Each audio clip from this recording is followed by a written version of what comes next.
Hey everybody, it's John King. It is Friday the 25th of April. I am back from vacation, so thank you for putting up with my variable connection issues that I had. But anyway, it has been a calmer week than what we have been dealing with, which is really, really good. We dealt with the last 2 weeks being highly volatile, the last 3 weeks being highly volatile. This week has calmed down, and we're hoping that things are going to continue that direction. But next week is going to be a big one. A lot of big information coming out next week. This week, again, things have gotten better. Interest rates have come down. The stock market has settled down. That's all been very, very good. And so now we are dealing simply with, is this the calm before the storm or the calm after the storm? There's kind of, you're either in a storm, you're coming out of a storm, or you're about to go into a storm. And so when you think about that, we've got to look at kind of what's happening. The tariff issues are not resolved. We got a lot of big stuff coming up. So let's talk through them one at a time. So first of all, mortgage rates are holding steady. That's really, really good for buyers. We want some stability. There was an article I read this morning that said, hey, rates have been steady for the last 2 months. Yeah, it must have been written by AI. They are about the same as where they were 2 months ago. But everything in between has been highly volatile. First couple of days of April saw some of the best rates we've seen in over a year. And then it turns around and we hit some of the worst rates that we've seen. And now we're back somewhere in the middle. So yeah, things are the same as they were 2 months ago, but that doesn't define stable. That's actually highly, highly volatile. But what we're looking for is some stability. I don't think we're going to find it. I think buyers want stability. I don't think they're going to find it. And we're seeing a lot of concern now because we just got the Case-Shiller numbers for March, and existing sales dropped significantly. So we had, I think they said, the lowest existing sales since the early 2000s, like, I don't know, 2009, 2004, something like that. Lowest number of resale homes. So what does that mean? Well, it means that there are fewer people who are pulling the trigger on buying homes right now. A lot of concern going back to early February when Trump talked about, hey, I'm going to start doing adding tariffs, and then in March became highly volatile. Again, things started going in a good direction, but you had buyers sitting on the sidelines kind of saying, hey, maybe rates are going to get better. Let's hold back and wait and see what comes. The truth is it got worse, but we had a significant decrease in existing home sales, but new construction jumps up. So you got a lot more activity on the new construction side. Builders are gaining momentum. There's a lot of thought that I put into why. Like, why is it that resale is decreasing and builders are increasing? Part of it is builders are pushing to get homes built and sold before tariffs come into play when it comes to supplies and materials that they're providing. So that's a piece of it that I think is going on. And I think just from a resale side, you've got home buyers who are concerned. Now we're seeing inventory levels go up on the resale side. And so that's helping us to potentially have a bit of a buyer's market happening right now in some markets. All right. Applications are down. So we got mortgage applications dropped significantly. Why does that matter? Because again, that's how much appetite do we have for buyers? This is all a game of supply and demand. And we expected it to be huge demand this spring. The tariffs have thrown that all into turmoil. So we have the tariff turmoil that we're dealing with that have making the buyers kind of stand back. Now, I go back to something I say a lot, which is the Warren Buffett adage that Warren Buffett, who made $1 gazillion, said, I am greedy when others are scared, and I'm scared when others are greedy. And so this is a moment when everybody else is scared. It's an opportunity to take advantage, not take advantage of people, but take advantage of the market. We have situations where you don't have as much competition. Sellers may be more willing to give concessions, do temporary buy downs. You have some opportunities to make a move in this market if you're willing to be courageous when other people are scared. But here's a big reason why a lot of people are scared. Recession. The Atlanta Federal Reserve actually came out yesterday and said they think we're already in a recession.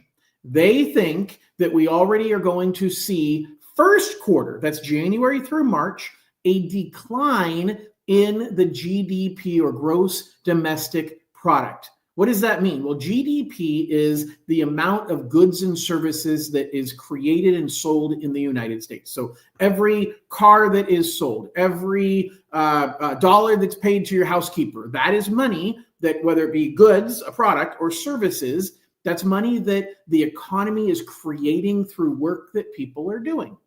Well, a recession, by the old definition, is 2 consecutive quarters of negative GDP. In other words, we produced more previously than we're producing now. Year over year, we had more production in goods and services in the first quarter of 2024 than we did in the first quarter of 2025.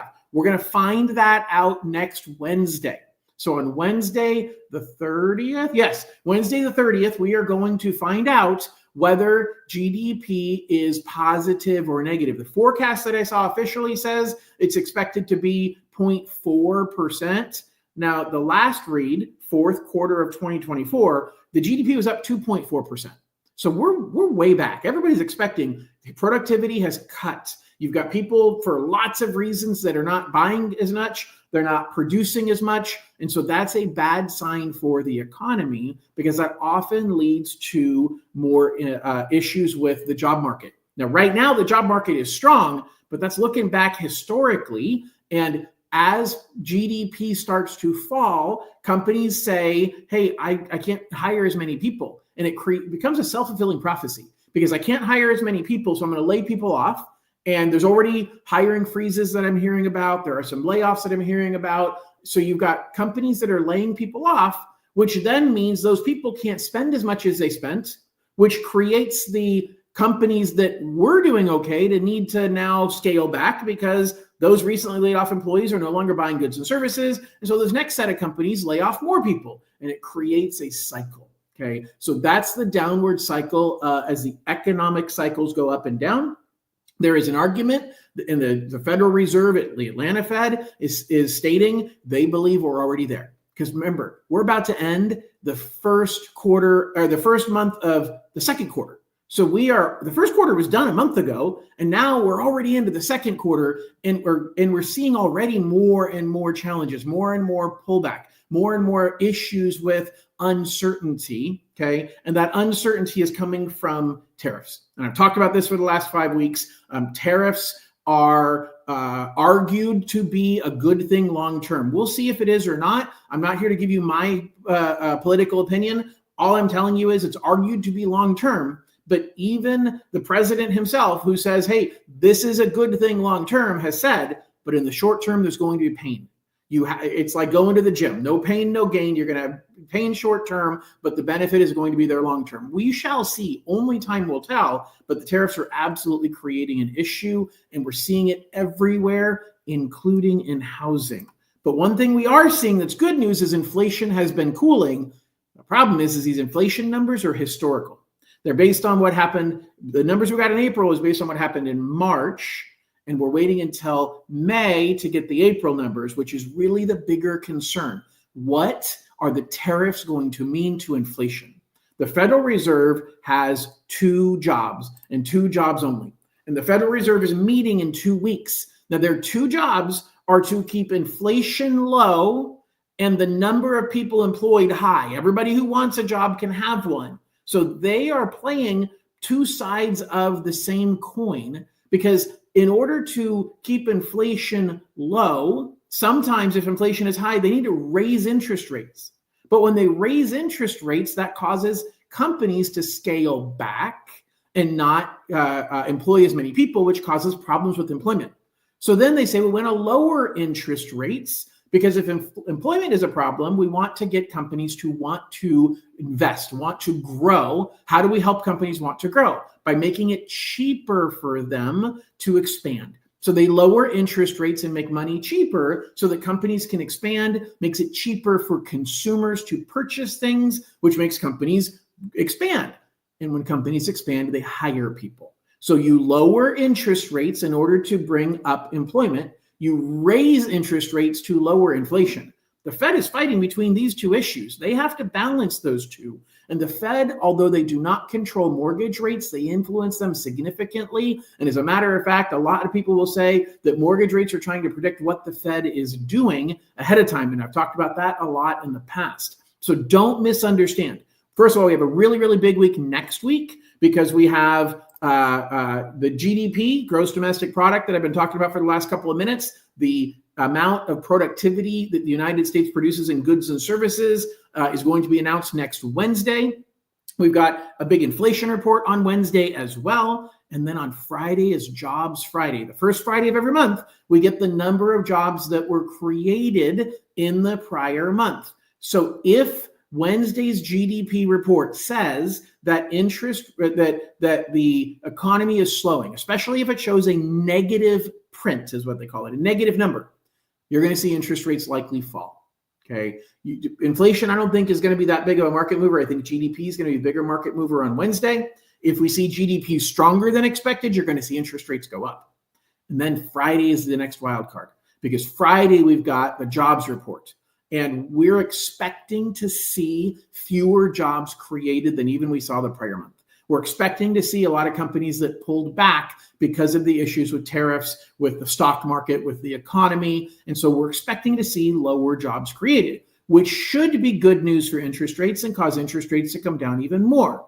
But it's never that simple anymore, because you also have the concern of what's the president saying? What's the Federal Reserve saying? And most importantly, the following week, Tuesday and Wednesday, 2 weeks, week and a half from now, is when the Federal Reserve is meeting to talk about whether they're going to change interest rates. Nobody expects them to drop rates. Okay. We really think the Fed is going to keep rates the same, but it is anybody's game. I think that a lot of this has become a bit of what's going to end up being a stalemate between Jerome Powell, who runs the Federal Reserve, and President Trump, because Trump is saying a whole bunch of bad things about Powell and trying to pressure him to lower interest rates. And Powell is afraid that if he lowers rates, that everybody will look at it like he's basically giving into the president's whims and doing what he wants, which kind of means that Powell's likely to not lower rates, even if he wanted to, because he doesn't want to look like the president is pulling his strings. So we're in a weird situation right now that is highly, highly volatile. And so what that really means is that if you are in the process of buying a home, if you're not sure what's happening with interest rates, nobody else is either. I think that you look at the rate the day you have the opportunity to lock the rate, and you pull the trigger locking the rate that day, because anything else is gambling. And you have to really, in this much of a volatile environment, there's too many wild cards that come into play. In any normal situation, I'd say, you know what, it looks like GDP is going to be low. That's good for interest rates. It looks like the jobs market's going to be bad. That's good for interest rates. So I'd say floating through next week would be great. It'd be a great idea. We've been proven wrong a lot of times just over the last 60 days about wild card comments that come from the White House, that come from the Federal Reserve, that create uncertainty. And we see huge swings in the stock market. We're seeing huge swings in the bond market. And so we really have to take it day by day. You're going to be getting an interest rate somewhere in the high sixes to low sevens, whether you wait 1 day or 1 week. You're not going to see a swing from 6.9% to 5.9%. So if you are buying a home, it's about when did you get the offer accepted on the home and when you have to complete the transaction, and how much of a stomach do you have for the volatility in the meantime. All right, gang, that's about it. If you're watching live and you have any questions, post them right now. I'll get to those while I'm live. If you're watching recorded, then post the questions and I'll cover them afterwards. I will tell you really quickly 2 things. Dream for All update. Lots of Dream for All vouchers issued in the last 2 weeks, way more than what I expected. I reached out to Cal Haffa, person I normally talk to is on vacation right now, and I haven't gotten a response from anybody else. But I'm talking to more and more people who got vouchers that realize they can't use them. And so I think we're either they've already done something, they spent too much money on credit cards and their credit scores dropped. I've seen a lot of fluctuations there. And so it's something to be aware about, something to be concerned about. If you're on the wait list, don't give up and say, forget it. Who cares about whatever. There seems to be more and more vouchers being issued than I had expected this late in the game. All right. Last thing, my podcast. So every single Tuesday I have launched a podcast. First 2 episodes are already out. It's From Profits to Properties.